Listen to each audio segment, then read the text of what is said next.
Well, you did some prep. Of course I did. I always do. That's good. Why We Did It is an amazingly honest and gripping book, and you'll get a flavor of it during this panel. If you don't have it, I would urge you to go out and buy it. It's one of the best political books I've read in years. Thank you so much. Now, Tim, you had quite a dust-up with Karl Rove yesterday. Who won? Thank you. About the future of the Republican Party. Yeah. So we're going to talk today a little bit about the past, because that's what your book is. You describe your journey on what you subtitle as the Republican Road to Hell.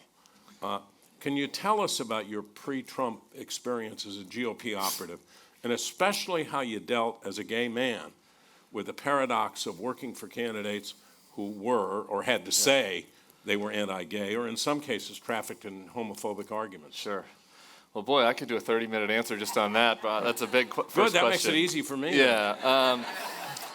So I'll take the first part first. So I was a very nerdy high school young Republican who I think was attracted to the party by a lot of what the party moved away from in the Trump years, which explains my transition. I was attracted to the idea that America is this force for good in the world. I was so nerdy. I remember watching the '96 convention and actually being moved by Bob Dole. I think that there was only like 16 or like 8 16-year-old boys in the country that was had actually that a good experience. speech. It was actually, a great that was speech. A good speech. Yeah. It was a great speech. It had the great line about how something to the effect of, if you have animus towards people over your race, the exits are in the back, right? I mean, that is a big difference from '96 then to the kind of speech we saw in 2016. So, I was attracted to that. I was, my father was cliche alert, watch out, an up from your bootstraps kind of guy. Achieved a lot of success. So I was attracted to the party on those grounds. And strangely, another inverse, a formative time for me in high school was, the Elian Gonzalez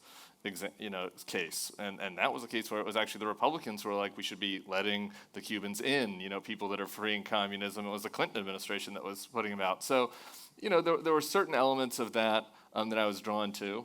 And I got involved at a really young age working for a guy named Bill Owens, who was running for governor of Colorado, and very quickly became, just to be candid, a little more cynical and addicted to the campaign side of it. That very first campaign in '98, he won by like 2,000 votes. He was losing the whole night. They called the race at 2:30 in the morning. It's a school night. I'm a junior in high school. I'm the youngest intern. Everyone else is drinking. They're sneaking me a little beer. And, this is like, that was a big, for a nerd like me, that was huge. And I was addicted to this rush of the game, of the competition of politics and winning that race, and kind of went on to work for a number of other candidates. To the gay side of things, and I write about this a lot in the book. There are a few things that are happening simultaneously. One is the power of the brain to compartmentalize is really strong. And we as all humans, we work very hard to try to rationalize, getting to an answer that is the most convenient, right? That's the most easy to deal with, And so, for starters, I was in the closet when I first started with Republican campaigns. So I was kind of into campaigns before I even had dealt with my own sexuality and come to terms with it, to be honest. So I'm already, kind of in a little bit deep. And then as I come out of the closet, I'm trying to figure out, what I should do. I rationalized it using some ways that make some sense. In the 08 campaign, I thought to myself, well, John McCain, he's not really anti-gay. There's the one moment where he says he's for gay marriage, then he has to backtrack, right? Then he's running against Obama, who isn't for gay marriage in 2008, right? So now obviously the parties are very different, right? But you use these sorts of rationalizations to come to terms with it. And then after that, as the gay rights momentum just starts snowballing down the hill, I start to tell myself, the arc of history is bending towards gay justice, and this is already happening, and I don't need to blow up my career over this, which is totally self-centered and ridiculous. But I think it's important to kind of review what my rationalizations were, because in the book I try to parallel that to people that went along with Trump later, and that was another one. I was like, this is already happening anyway. I don't need to make sacrifices on behalf of it, and that was just totally wrong. And I end up, I mostly worked for moderate Republicans, so I didn't have a ton of like acute conflicts, but I did have some. I think I wrote in the book about I guess it was 20. Gosh, we're getting old, Bob. What year was I'm getting old. What year was the Cuccinelli governor's race with McAuliffe? Whatever, 13 or 15. And I'm starting this firm. It was 2013. I started a new firm, and you're starting a new business. And like we need clients, and there are no races in 2013. The only race is this one Virginia governor's race, and it's this homophobic, bigoted piece of shit, Ken Cuccinelli, running against Terry McAuliffe. And like me as a moderate Republican, if I lived in Virginia, I would have gladly supported Terry McAuliffe. He's a blast, Terry cornered me one time at a party and was giving me trouble about working against him, but totally in good spirits, good-natured guy, and he's like an inoffensive center-left Democrat. But our consulting firm needed clients, right? And we had people, we had a payroll that we had to meet, and it's it's just one governor's race. Then this is how you start to justify it. It's who cares? It's a one-term governor in Virginia, and I guess I'll go work for Ken Cuccinelli. And I go down to the debate prep, and we're 2 minutes into debate prep, and Ken Cuccinelli starts talking about how these gays are trying to make this whole race about gay rights, and nobody actually cares about gay marriage. We need to talk about the important issues. And I'm sitting in the back of the debate prep like this, and he doesn't know. And I saw the people in the room know, and they're looking at me. And I walked out of there, and I was thinking, God, I need to start reviewing my life choices here. I think that in short, really what it comes down to is motivated reasoning, right? You just you justify these sorts of things for your own career advancement. And I think we saw a lot of that in the Trump years. And I think that's why in the book I try really hard to think back of, so instead of just saying, oh, all you people that went on with Trump are terrible, you're sociopaths, you're racists, it's to look at it and say, no, you're humans that are making self-centered decisions and trying to understand why. Because if you really understand why they're doing it, maybe that'll serve us in trying to convince them not to do it again next time. Yeah, there's a Republican senator who privately has told people, not publicly, that he's thrilled that marriage equality was written into the law of the land by Congress, even though he voted against it, because he doesn't want to ever have to deal with the issue again. Yeah.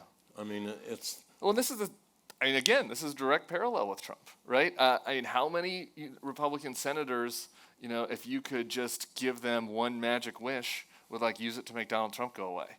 Most of the Republican Senate caucus is like this, conference is like this. And I think if the second impeachment conviction vote had been a secret ballot, I think it would have been 88-12, right? I think that a lot of these senators don't like him, didn't like him at the start, and so but they needed to go along with him to continue their career. It's the same thing with the gay marriage issue. If the gay marriage vote was a secret ballot vote, probably would have been similarly 88-12, right?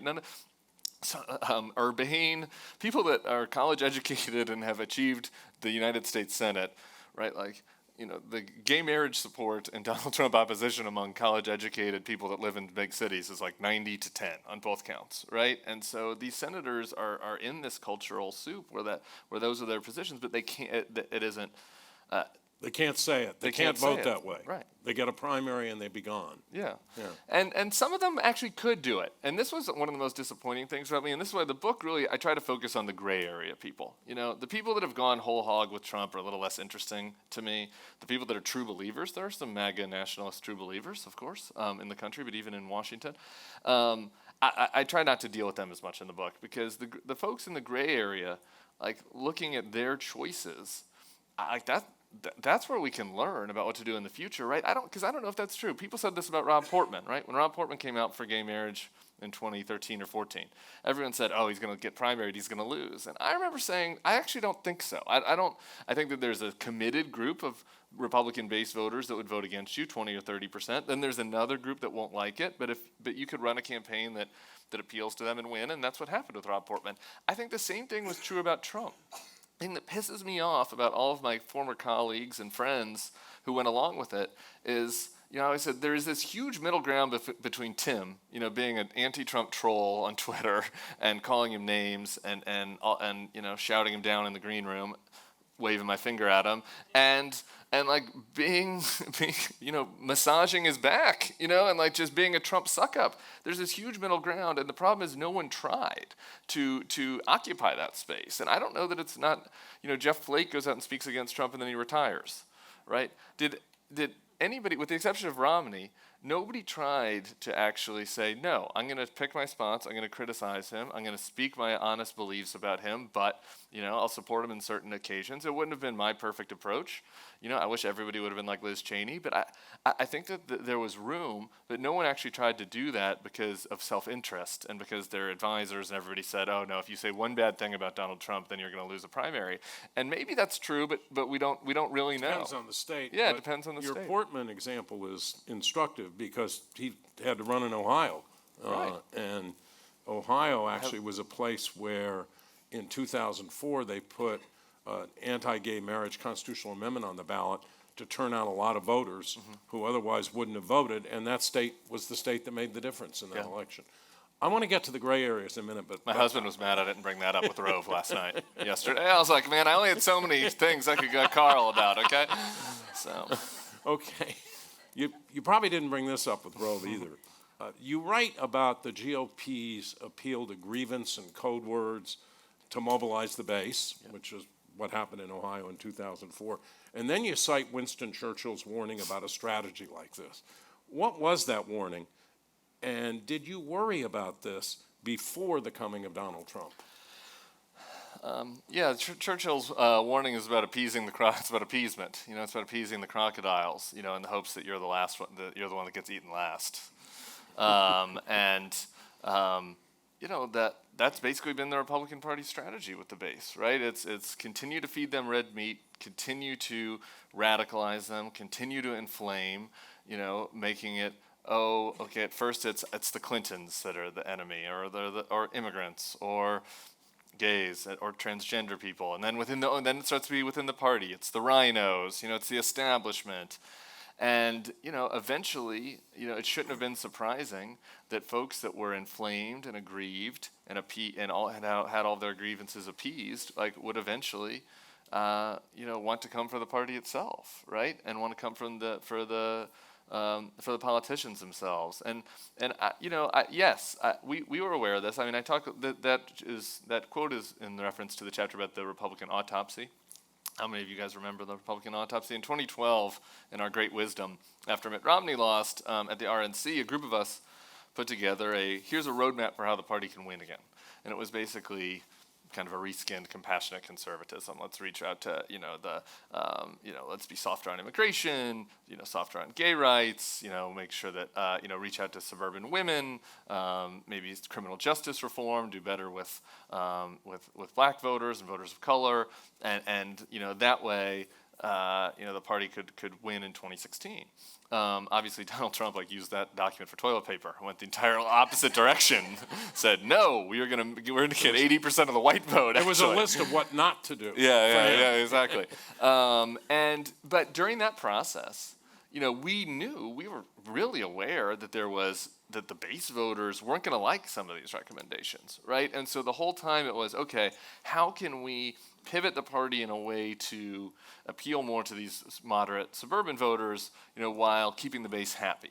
And that is, we'll feed them red meat about the Ground Zero Mosque. I'm trying to think about the controversies that were happening around that time in 2013, or about the wall on the border, or about whatever the latest Clinton scandal is, and figuring that we could kind of manage this uneasy coalition by kind of feeding them red meat, while trying to tack to the middle, and that was untenable, right? That was never going to work, and I think that it was obviously something that we should have been able to. So see you worked coming. with a lot of people on that autopsy. Yeah. What happened to them?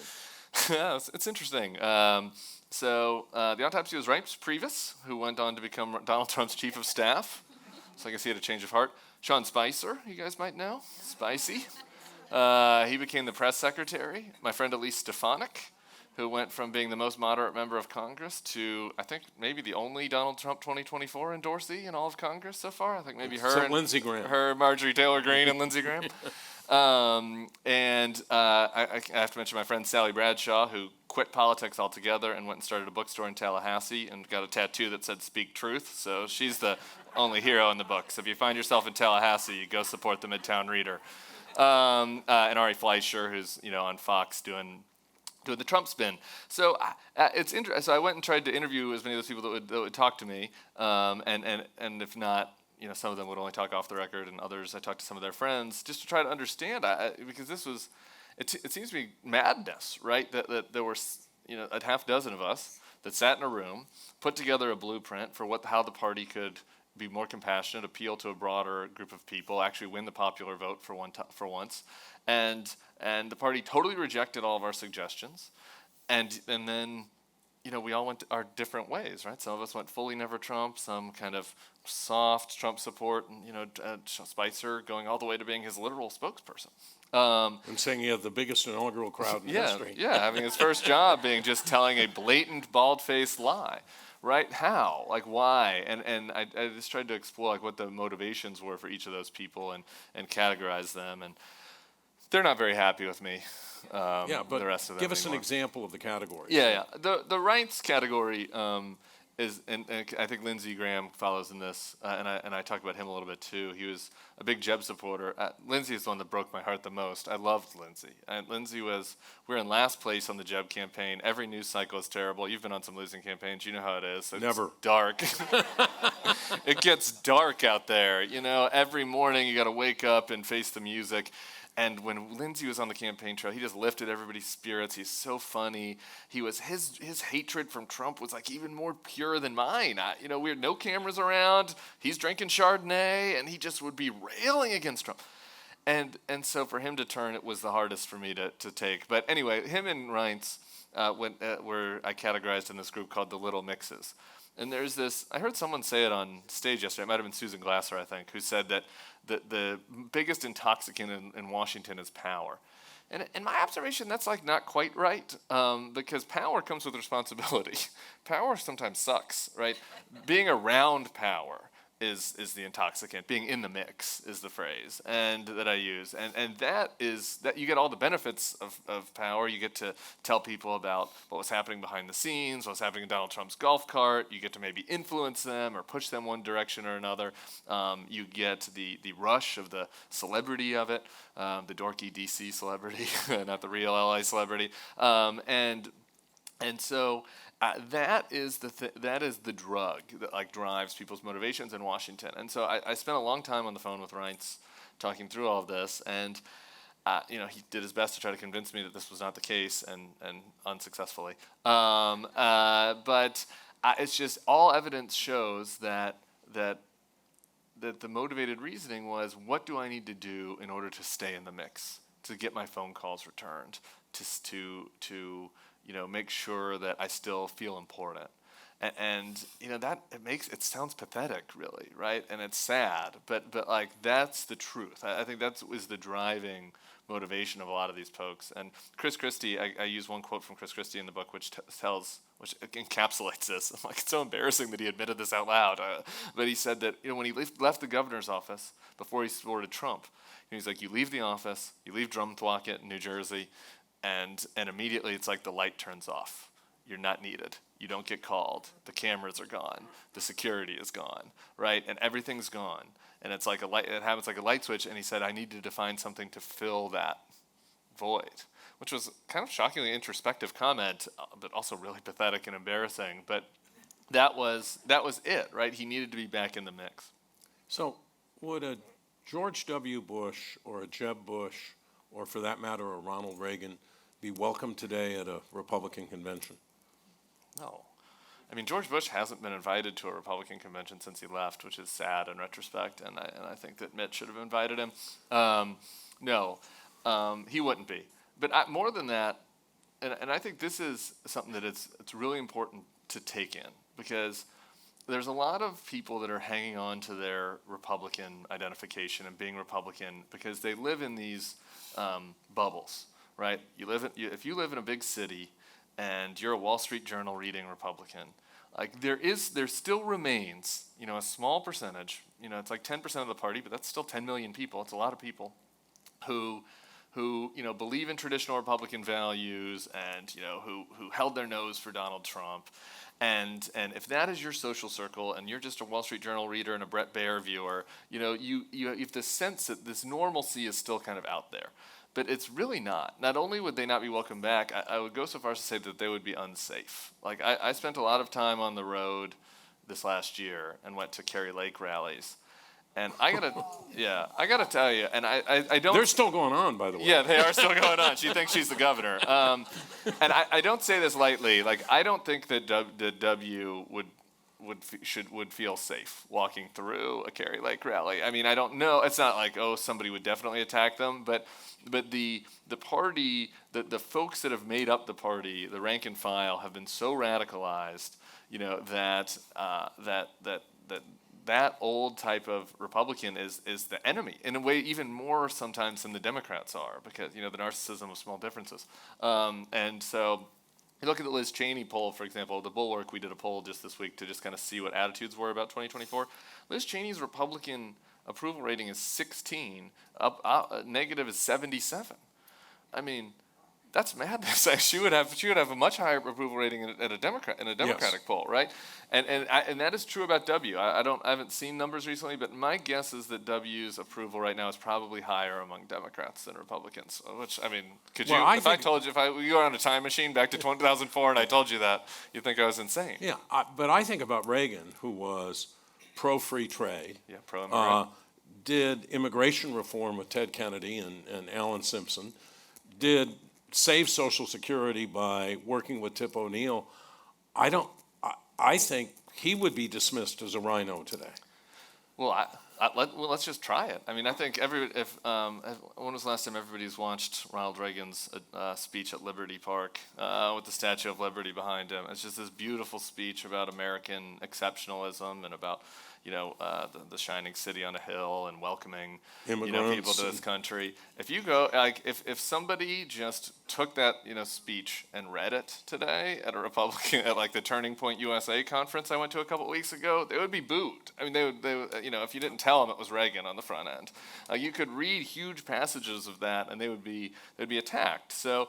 I mean, obviously times change. Who knows what Ronald Reagan would have done. As the party starts to evolve, plenty of other people, change their tune. But the Reagan as he existed at 80 to 88, would certainly not be any. I mean, he would be a very minority candidate in the 2024 primary. What kind of reaction do you get when you go to a Kerry Lake event or a Turning Point USA?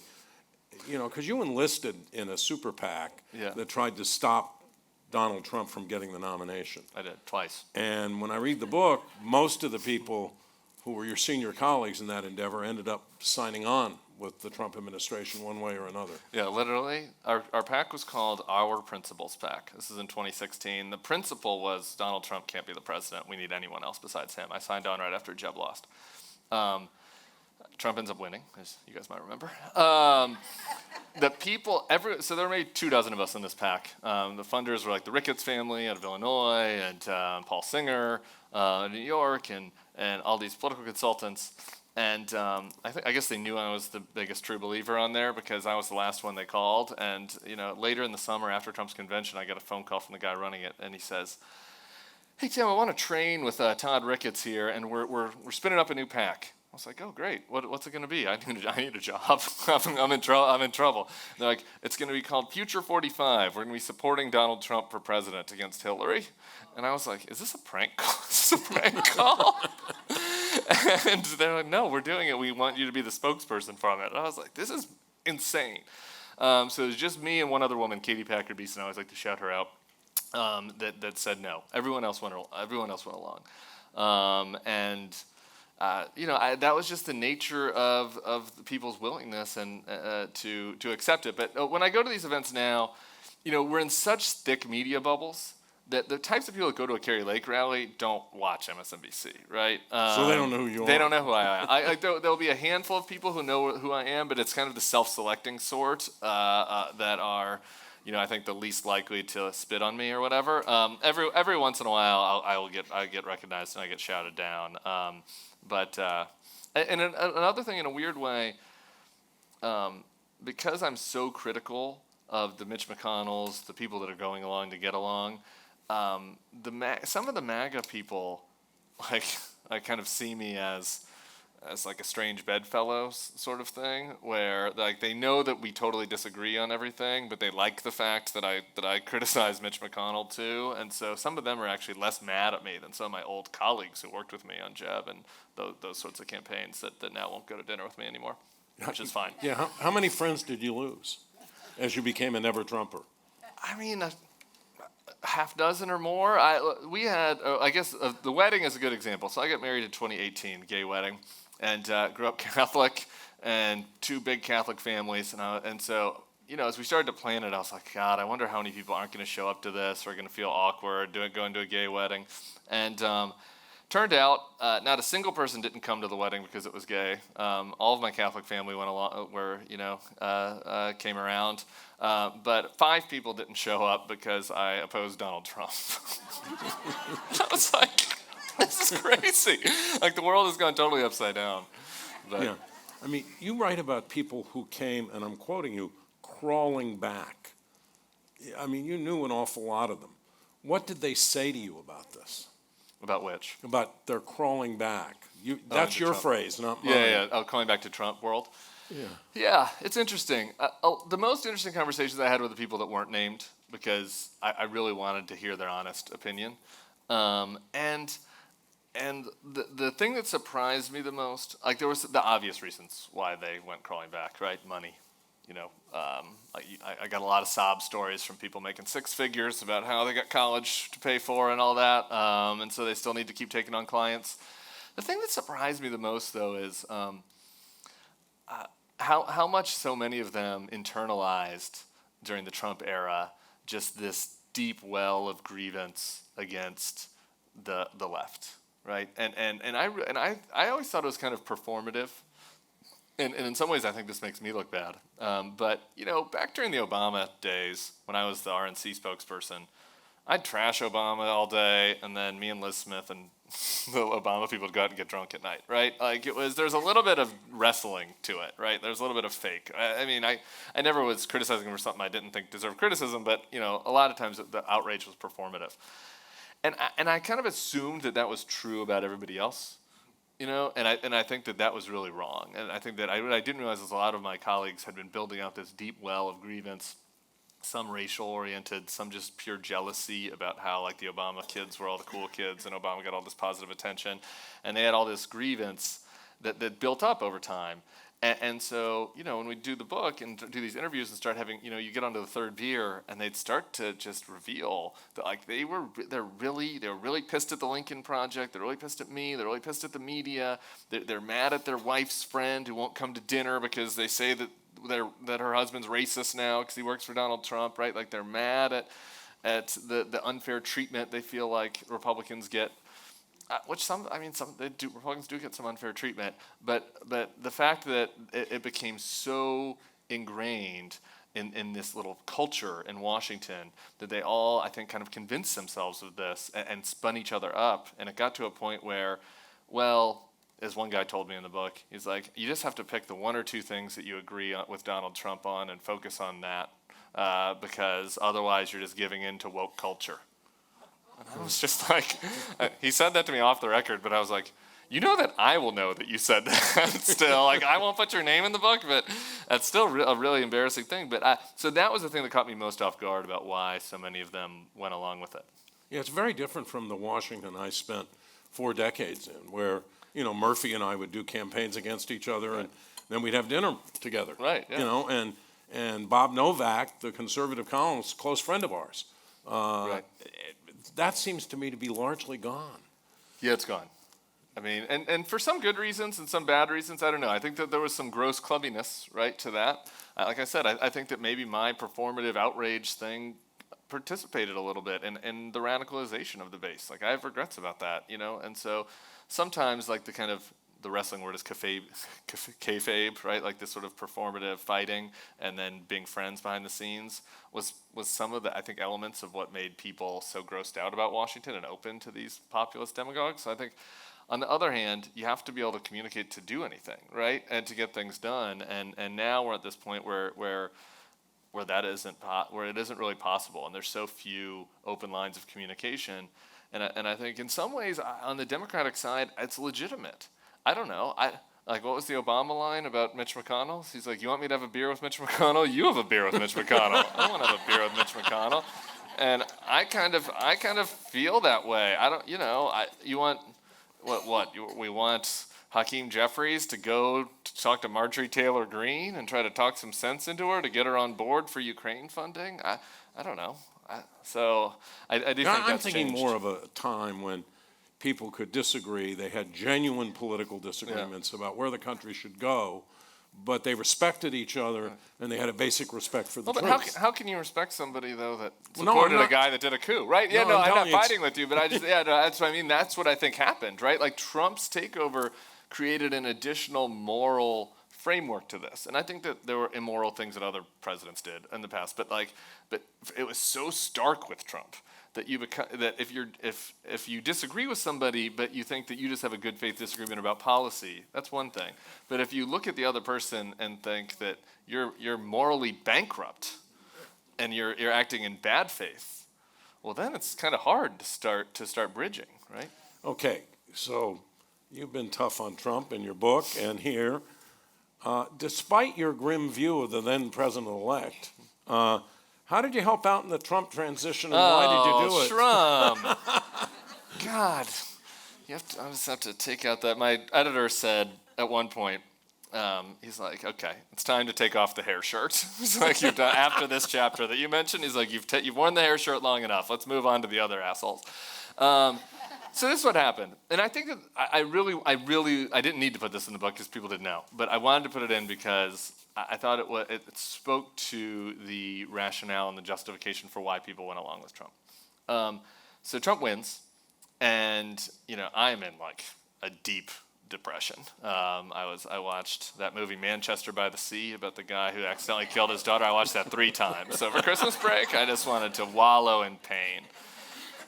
Things were not going good, and I didn't know what I was going to do. My whole life was Republican politics. I didn't know what my job was going to be. I didn't, I was getting death threats. None that I was really worried about. But it was bad. And I get this call from a guy named Scott Pruitt. Go ahead, you can boo if you want.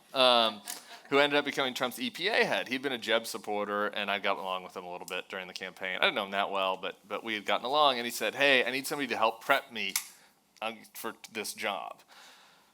And I was like, okay, like, what else am I gonna do? Like, really, what else am I gonna do? I don't know. Am I gonna become a shepherd, right? Like this is my life, and so, like, in secret, like, they paid me to help him, but obviously this gets out, and then the Trump people call him and yell at him for using me, and then call me, and then I had to kind of tell this Trump guy that I'd behave, and I had to be nice to him, which just made me like wanna just need to take a shower with iodine. And so I helped him through it, but I was trying to identify like what to do, like how do you fit in Washington? And I think that there were a lot of people at different levels who saw Trump for who he was, but either for their career purposes or for these rationalizations of, well, it's better for me to do it, right? Like, isn't it better? I tell a story in the book about my friend who we had dinner with. She went to work for, oh man, I was just about to reveal it. She's not on the record. Okay, she went to work for a very senior Trump person you would know. She says to me, like, well, what was I supposed to do when Cabinet Secretary X calls? Not return the call? And I was like, yeah, don't return the call. Like, you want to be a spokesperson for the Trump administration? Who knows what's going to happen? But then they started saying, well, but if it's not me, think about who else it could be. That it could be Kayleigh McEnany or whatever. It could be a white nationalist. And so people started to justify it and rationalize it. And I think that for me, eventually, like, it got unsustainable. I told Scott, I was like, I can't give you good advice anymore. Like, I'm so repulsed by all of this that I can't separate myself enough from it to tell you good advice. But other people, I think, got into different roles where it was like the frog in boiling water, right? Where they're like, oh, I can work for the Treasury Secretary and it's not that big a deal. And then the next thing you know, you're doing this or that. Or, oh, I can consult for this candidate. who's not that Trumpy, and then the next thing you know, Trump says something crazy, and you got to put out a tweet, defending him or whatever. Like it's this slippery slope that luckily my like revulsion for him allowed me to get out of it, get off the slope. But many of my friends, kind of slid all the way down. Do you think you'll ever be involved in politics again, other than commenting on it? Yeah. Well, this fucker is going to run again in 2024, so that makes that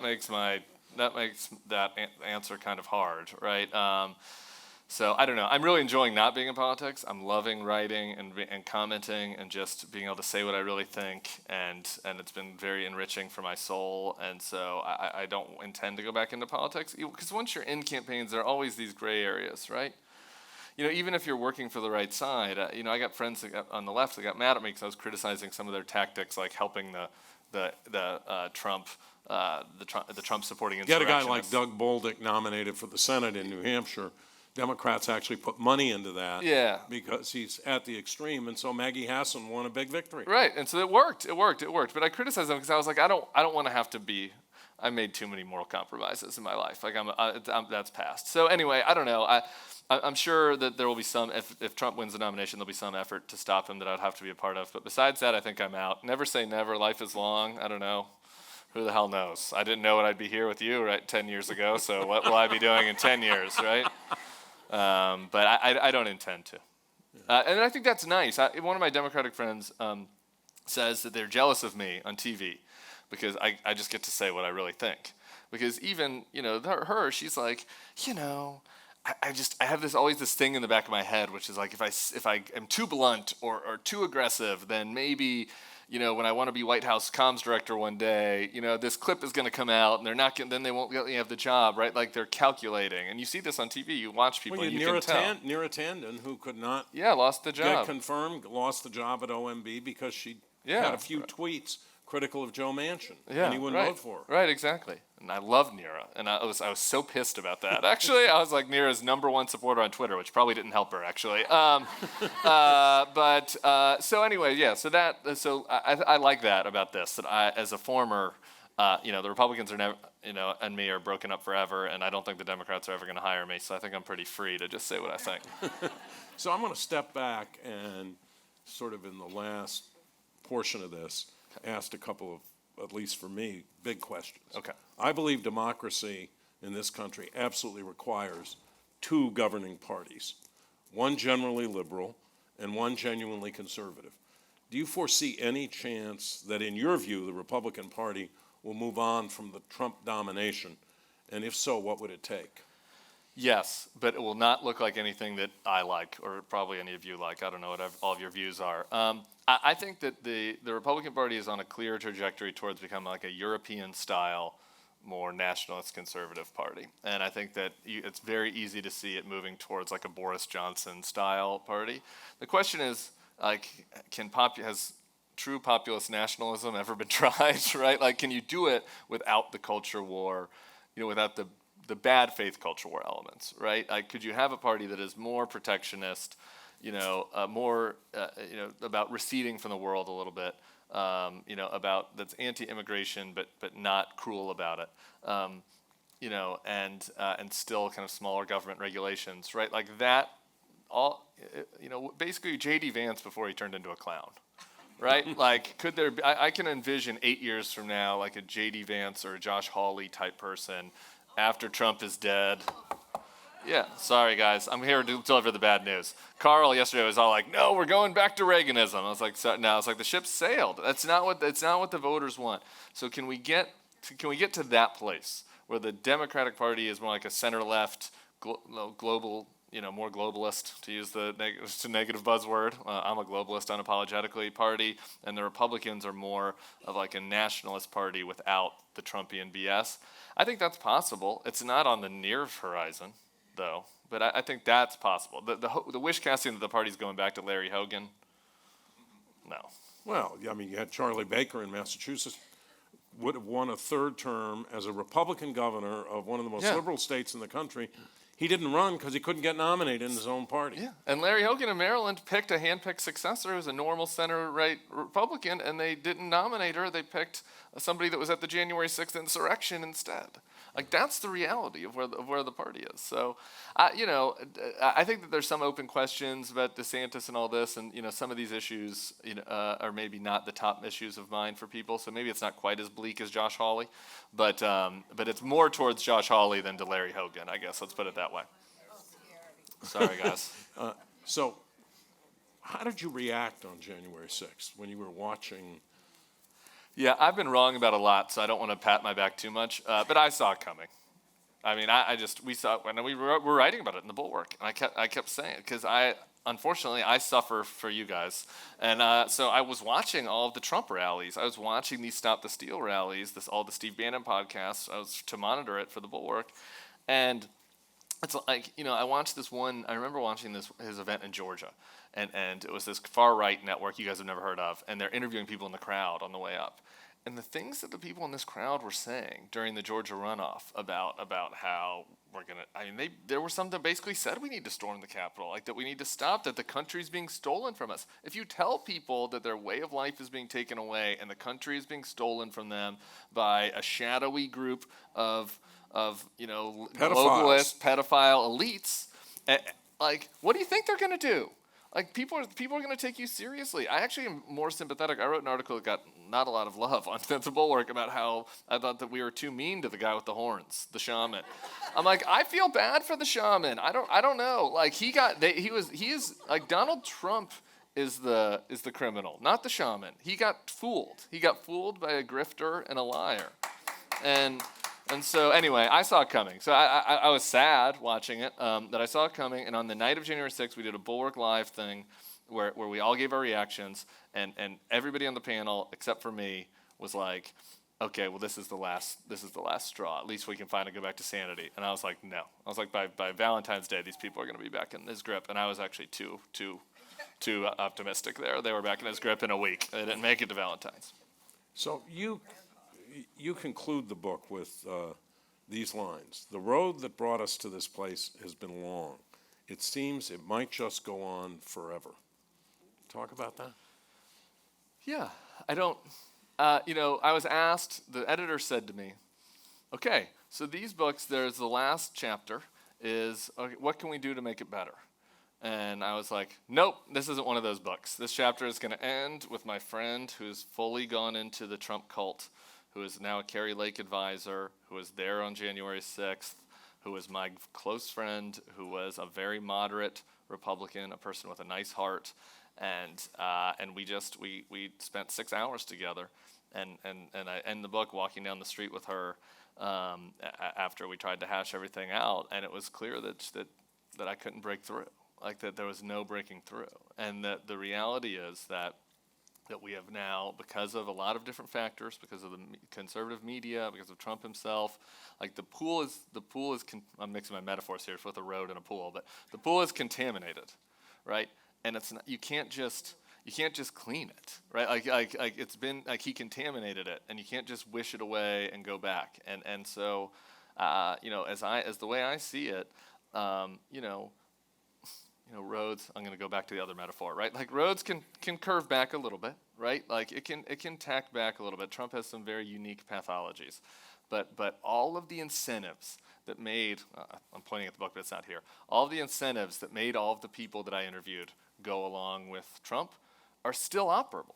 And that's why I knew on January 6th that it wasn't over, right? Because whether it's they wanted to be in the mix, or they've have ingrained hatred of the left, or they want access to power, all of those rationalizations, none of that changed on January 6th, and so none of the conservative media changed. None of the underlying things that got us here have changed, and so I just, as looking out into the future, I think that a lot of people think that it'll magically go back to normal, and I just don't see it.